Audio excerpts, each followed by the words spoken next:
I hope everyone's doing well tonight. Thank you for coming on.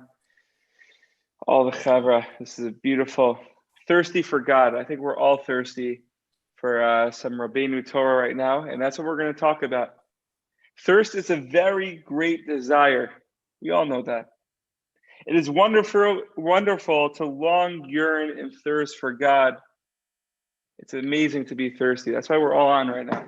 And it's even greater to be thirsty for Hashem. The greater your thirst for water, the greater your pleasure when you reach water and drink. Therefore, the pleasure is caused by the thirst. The same is true of holy longing and yearning for God and for true devotion. Right? So we're so thirsty for Hashem. We're so thirsty for Torah and for being great people. And once we feel like we reached a certain level, a certain point, it's like you drink water on a 12-mile hike in the desert. It's amazing. It's an amazing feeling. This will be the main delight of the world to come, which will be a time of desire and longing. This is the desire of all desires, right? To have this thirstiness and this longing and yearning, the level to which Moshe Rabbeinu, ascended when he left the world.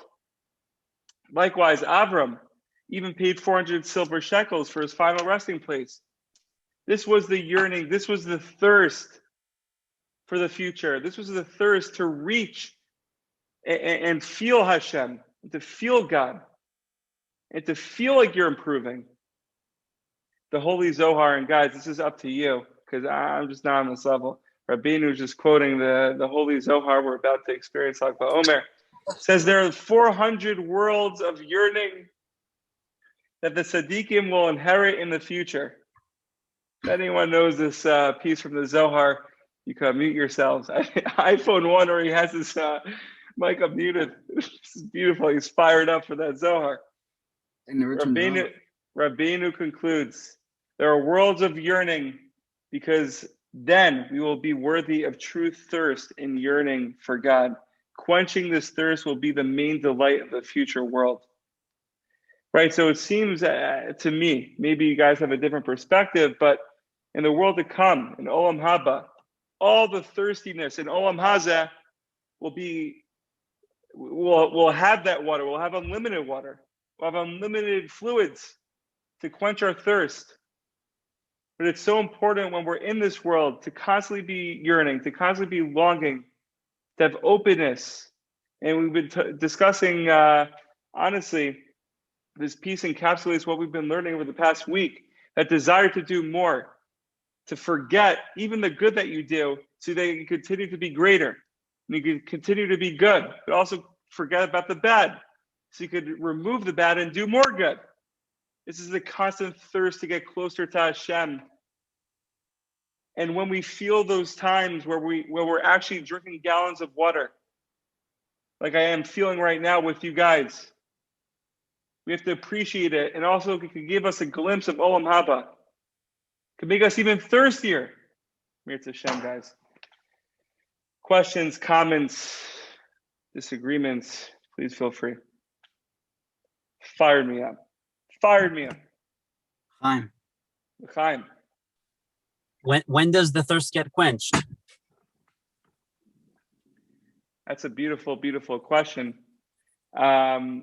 I mean, again, I answered. Margot had a beautiful question. I forget, but I'm going to watch the YouTube clip. That's why we record. But honestly, it's very subjective, at least for me. Like being on Stealing Torah every night, it's in some way quenching my thirst.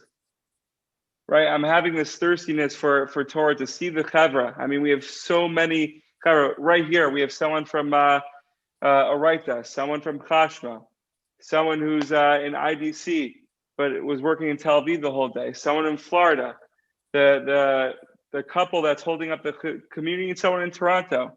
This is what makes me so happy. This is what quenches my thirst each and every night. But throughout the day, we have little things here and there. Maybe seeing Chavra at Minyan in the morning. That could fire us up. I don't know. It really, it's up to you, in my opinion. Does anyone else have an answer? I don't even know if that made sense. It's just the way I feel for myself.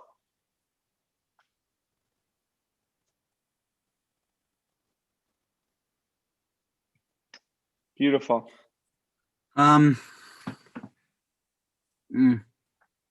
it's such a sweet Torah. And it's such a sweet question. Not sure which one's sweeter.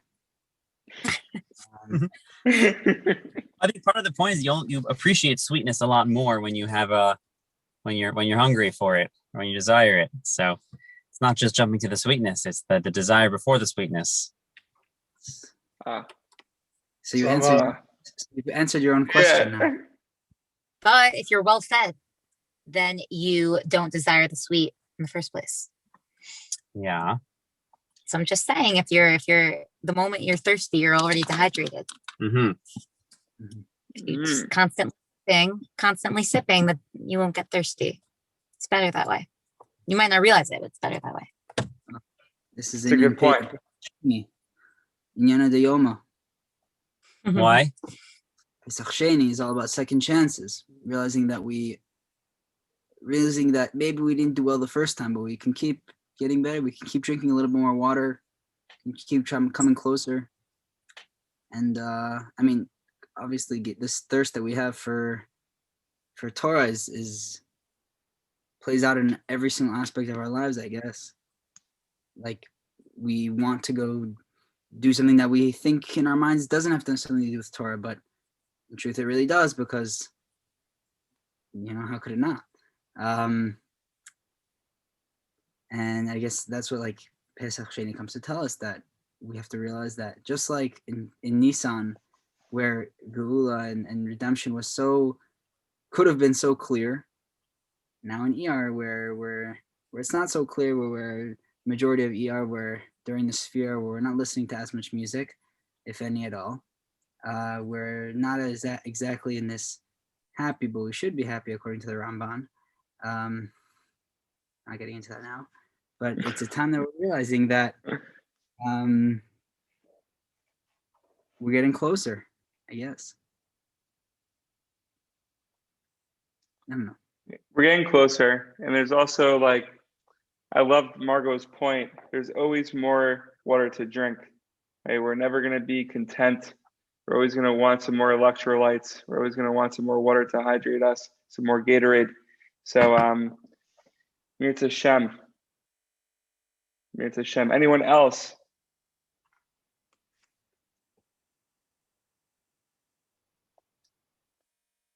All right, Gavant. I think the Torah penetrated the rest of the souls here, so they really can't utter a word because it's so powerful, and their thirst for Hashem is just indescribable. Like the Sichot Aran Chabura learned this morning, Ki ani yadati, right? I knew Hashem's greatness. Rabbi Nachman talks about in Sicha Aleph, right? So they know. So just assume they know. Mirza Hashem. Guys, let's be healthy, let's be happy and successful. Whether you're in the car stealing some Torah, these are the moments where we steal Torah. When you're on the move. Daniel Molinsky, Baruch Hashem, he's here tonight. Missed the last couple of days, but he's been here the whole time. Michael Halpern, thank you so much for coming on. I really appreciate you. Donald Assassin, we all know he's revealing himself, Lag BaOmer. So he's seeing the first letter of his name. And hopefully he can reveal himself in Eretz Yisrael soon, in a month or two. And Avi Karakowski, I don't know if the same applies to him. He's always revealed, even when his camera is off. It's Hashem, guys. Oh, iPhone 1, he was waiting for it. Just building bridges from Israel to Chashmo, to America, to Herzliya, bridges everywhere. Yimir Hashem. Guys, let's continue tomorrow.